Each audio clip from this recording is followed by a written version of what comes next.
Okay, तो अब हम बात करते हैं एरे की। एरे की जस्ट डेफिनेशन यहाँ पे गिवन है। जैसा कि आप सभी को पता ही है कि एरे क्या होता है, is a collection of elements of same data type and stored in a contiguous memory location।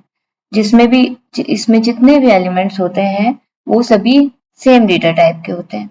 जैसे अगर हमने लिया यहाँ पे इंट ए करके हमने लिया और यहाँ पे साइज इसका दे दिया 100, तो जितने भी हम 100 एलिमेंट्स इसमें स्टोर करेंगे वो सभी किस टाइप के होंगे, इंटीजर टाइप के होंगे। अब इसमें जितने भी एलिमेंट्स होते हैं उनको हम आइडेंटिफाई किसके थ्रू करते हैं, इंडेक्स वैल्यू के थ्रू करते हैं। मान लीजिए मैंने यहाँ पे एक एग्जांपल लिया है, यहीं पे गिवन है just int a of 5, 10, 20, 30, 40 and 50। ये 5 एलिमेंट्स हैं। एरे का साइज है यहाँ पे जो 5 है वो क्या होता है, साइज है। यहाँ पे आप साइज कितना भी ले सकते हैं। और ये जो जितने भी एलिमेंट्स होते हैं इंडेक्स वैल्यू के थ्रू इनको आइडेंटिफाई किया जाता है। मतलब फर्स्ट नंबर पर जो भी एलिमेंट होगा उसकी इंडेक्सिंग वैल्यू होगी 0, सेकंड नंबर पर जो भी होगा उसकी इंडेक्सिंग वैल्यू होगी 1, इसी तरह से थर्ड नंबर पर इंडेक्स वैल्यू 2 होगी, फोर्थ पर 3 होगी एंड फिफ्थ नंबर की इंडेक्स वैल्यू कितनी होगी, 4 होगी। तो इस तरह से हम एरे के एलिमेंट्स को इंडेक्स वैल्यू के थ्रू आइडेंटिफाई कर सकते हैं। ये देखिए ये गिवन है यहाँ पे, जैसा कि मैंने अभी आपको बताया था कि जो 10 है उसके लिए 0 लगेगी इंडेक्स वैल्यू, 20 के लिए 1, 30 के लिए 2, 40 के लिए 3 एंड 50 के लिए 4 इंडेक्स वैल्यू का हम यूज करेंगे। इसी तरह से अब एरे की भी कुछ कैरेक्टरिस्टिक्स होती हैं, जैसे कि फिक्स साइज। फर्स्ट तो इसकी कैरेक्टरिस्टिक्स यही है कि फिक्स साइज का होता है ये, जितना हम इसको साइज दे देते हैं उसी साइज के एलिमेंट्स उतने ही एलिमेंट्स ये लेता है। अगर हम इंटीजर टाइप का एरे लेते हैं तो उसका साइज इंटीजर टाइप के अकॉर्डिंग होगा, फिर उसका साइज हम चेंज नहीं कर सकते। फिर होता है next same data type elements. जितने भी एलिमेंट्स होंगे वो कैसे होंगे, सभी सेम डेटा टाइप के होंगे। उसी तरह से डायरेक्ट एक्सेस यूजिंग इंडेक्स, हम इसके एलिमेंट्स को डायरेक्ट एक्सेस कर सकते हैं। मान लीजिए जैसे अभी मैंने आपको एग्जांपल यहाँ दिखाया था, ये देखिए इसके इंडेक्स वैल्यू के साथ कुछ वैल्यूज गिवन है यहाँ।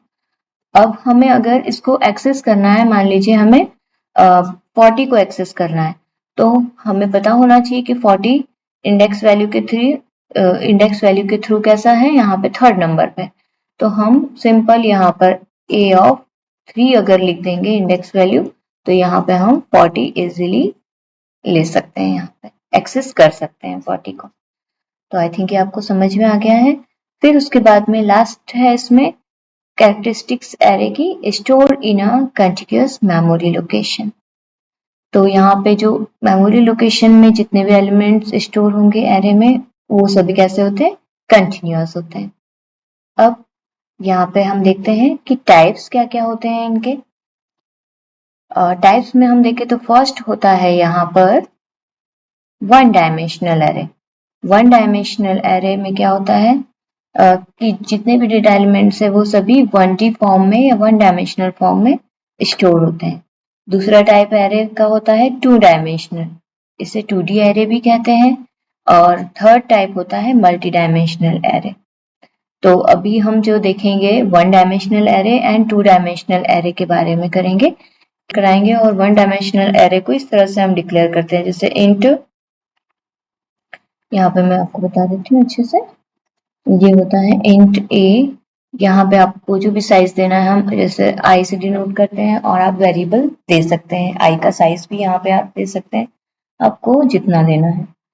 फिर उसके बाद में 2D एरे को आप इस तरह से डिक्लेयर करते हैं int a of i and j.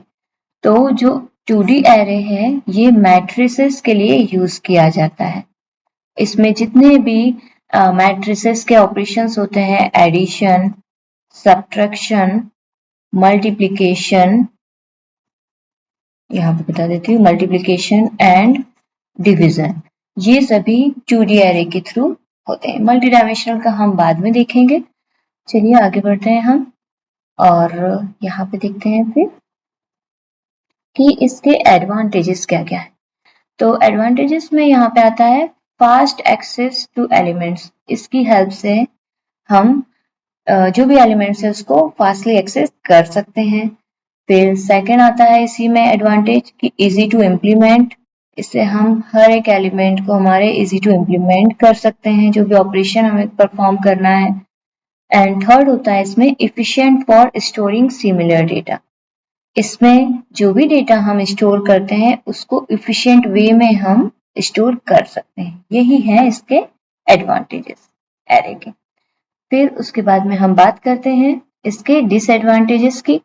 तो डिसएडवांटेजेस में हम देखते हैं तो सबसे फर्स्ट नंबर पर आता है फिक्स साइज।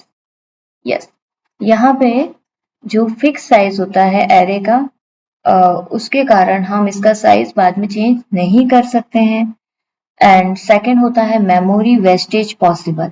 अब इसमें मेमोरी वेस्टेज भी होता है क्योंकि हमने अगर मान लीजिए एरे का साइज स्टार्टिंग में 100 डिसाइड कर दिया, यहाँ पे इंट करके हमने इंट ए और यहाँ पे 100 साइज ले लिया है, और बाद में मान लीजिए हमने सिर्फ ओनली 5 एलिमेंट्स ही इसमें एंटर करे, तो जो बाकी के 95 स्पेस जो हमने अलॉट किया था मेमोरी में ए वेरिएबल को, वो सभी क्या होता है वेस्ट हो जाता है। तो इसमें हम कह सकते हैं कि मेमोरी वेस्टेज पॉसिबल हो सकता है। एंड नेक्स्ट है insertion and deletion are difficult. और एरे में इंसर्शन एंड डिलीशन जो है वो डिफिकल्ट होता है। तो ये थे कुछ डिसएडवांटेजेस एंड एडवांटेजेस जो कि हमने देखे एरे के। और बात करते हैं अब हम एप्लीकेशन की।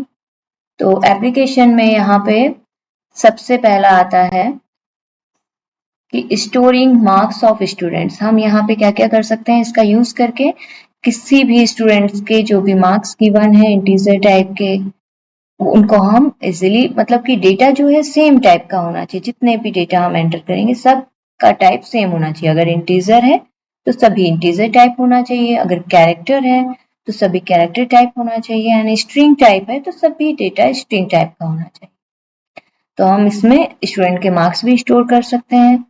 सेकंड है मैट्रिक्स ऑपरेशंस। अभी मैंने आपसे डिस्कस किया था कि मैट्रिक्स के जो भी एडिशन, सब्ट्रैक्शन, मल्टीप्लिकेशन ऑपरेशन होते हैं वो सभी हम यहाँ पर परफॉर्म कर सकते हैं। और फिर उसके बाद में इम्प्लीमेंटिंग अदर डेटा। यहाँ पे आता है इम्प्लीमेंटिंग अदर डेटा इन डेटा स्ट्रक्चर। जो भी दूसरे टाइप के डेटा होते हैं उनको भी हम इम्प्लीमेंट कर सकते हैं डेटा स्ट्रक्चर। तो अभी हमने सिर्फ एरे के एडवांटेजेस एंड डिसएडवांटेजेस और एप्लीकेशन देखी है। आगे हम देखते हैं फिर रिकॉर्ड।